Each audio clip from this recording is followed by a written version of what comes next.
श्री स्वामी समर्थ. स्वामी महाराजांच्या कृपेने तुमच्या सर्व इच्छा मनोकामना पूर्ण हो. गुढीपाडव्याला हिंदू धर्मात अत्यंत महत्त्वाचा सण मानले जाते. गुढीपाडवा हा 3.5 शुभ मुहूर्तांपैकी एक मानला जातो. या दिवशी कोणत्याही प्रकारचे शुभ कार्य हे केले जातं. नवीन वस्तू आवर्जून गुढीपाडव्याच्या दिवशी खरेदी केल्या जातात. गृहप्रवेश किंवा वास्तुशांतीसारखे शुभ कार्य या दिवशी करतात. गुढीपाडव्याला दारात सडा रांगोळी टाकून छान फुलांचे तोरण दाराला लावून गुढी उभारली जाते. या सणाचे धार्मिक, पौराणिक आणि ऐतिहासिक महत्त्व देखील मानले जाते. गुढीपाडव्याचा सण हा चैत्र शुक्ल प्रतिपदेच्या शुभ मुहूर्तावर हिंदू पंचांगानुसार साजरा करण्यात येतो. तर चैत्र प्रतिपदा तिथी 19 मार्च गुरुवारी सकाळी 6:55 सुरू होईल. तर ही तिथी 20 मार्च रोजी शुक्रवारी सकाळी 4:50 संपेल. उदय तिथीनुसार आपल्याला गुढीपाडवा हा 19 मार्च गुरुवारी साजरा करायचा आहे. आता गुढीपाडव्यासाठी शुभ मुहूर्त काय असणार आहे? तर सूर्योदय 19 मार्च गुरुवारी सकाळी 6:26 शुभ मुहूर्त असेल. त्यासोबत अभिजित मुहूर्त 19 मार्च गुरुवारी दुपारी 12:04 ते दुपारी 12:53 शुभ मुहूर्त असणार आहे. आता गुढीपाडवा साजरा करायचं म्हटलं, गुढी उभारायची म्हटली तर ती अगदी सकाळीच गुढी उभारली जाते. तर तुम्ही अगदी सकाळी 6:26 दारापुढे गुढी नक्की उभारू शकता. कारण की शुभ मुहूर्तावरती केलेले कोणतंही काम हे शुभच ठरत असतं.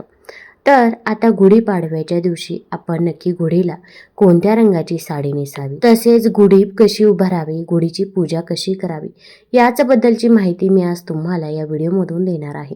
तत्पूर्वी तुम्ही ऑलराऊंडर या मराठी यूट्यूब चॅनलवरती नवीन असाल तर चॅनल लाईक करा आणि सबस्क्राईब देखील करा.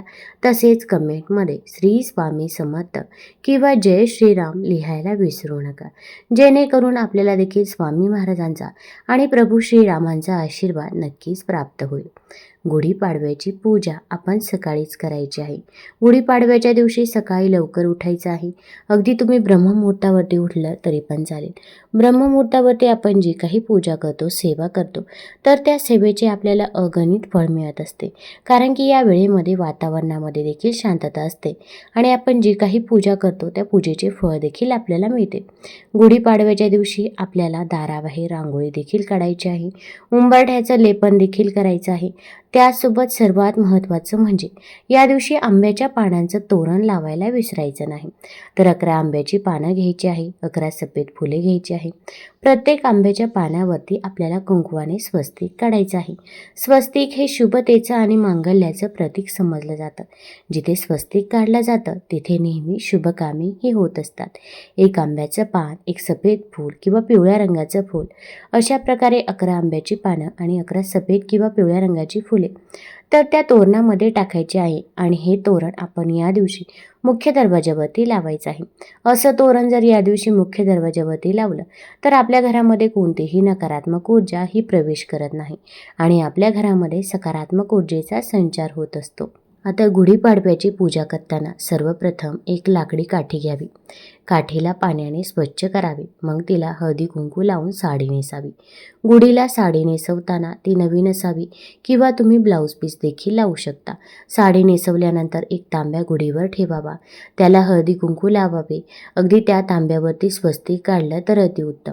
मग तांब्याला कडुलिंबाचा पाला घाटी घालावी. ही गुढी आपल्या दारावर उभारावी. गुढीच्या पायाशी रांगोळी काढावी. धूप, दीप, अगरबत्ती लावून गुढीची विधिवत पूजा करावी. गुढीला हार, फुले वाहावीत व शेवटी गोडाचा नैवेद्य दाखवावा. सायंकाळी सूर्यास्ताच्या आत गुढीला दही भाताचा नैवेद्य दाखवून ती उतरावी. गुढीपाडवा म्हणजे हिंदू नववर्षाची सुरुवात, नवा उत्साह आणि नव्या संकल्पांची वेळ. शिवाय गुढीपाडवा म्हणजे 3.5 शुभ मुहूर्तांपैकी एक मुहूर्त होय. त्यामुळे महाराष्ट्रात हा सण अत्यंत उत्साहाने साजरा केला जातो.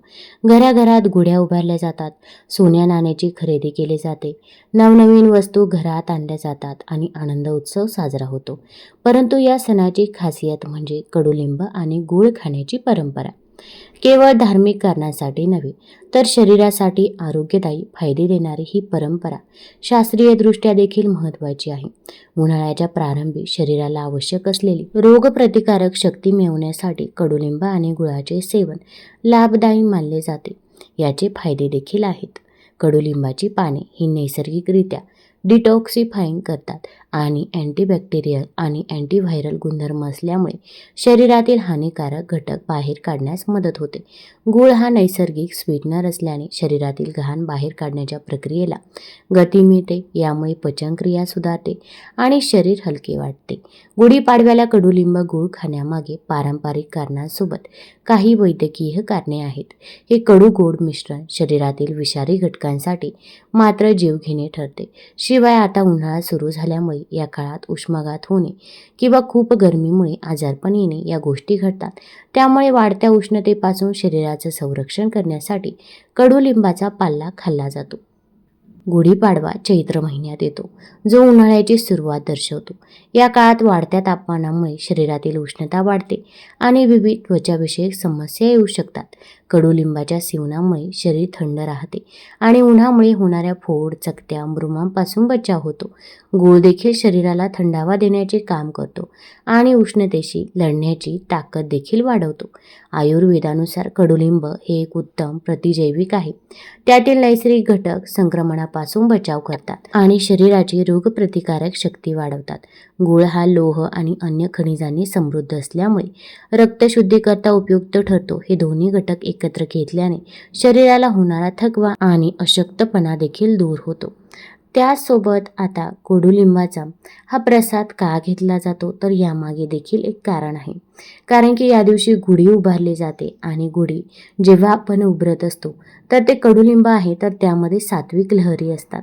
त्यामुळे या दिवशी कडुलिंबाची पाने ही आवर्जून सेवन केले जातात.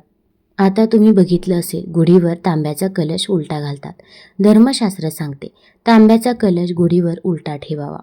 सनातन धर्मानुसार गुढीपाडव्याच्या दिवशी गुढी उभारताना तांब्याचे तोंड जमिनीकडे असल्याने तांब्याच्या कलशाच्या पोकळीतून तांब्यात असलेली कडुलिंबाची पाने आणि रेशमी वस्त्र हे सात्विक लहरींनी भारित बनते.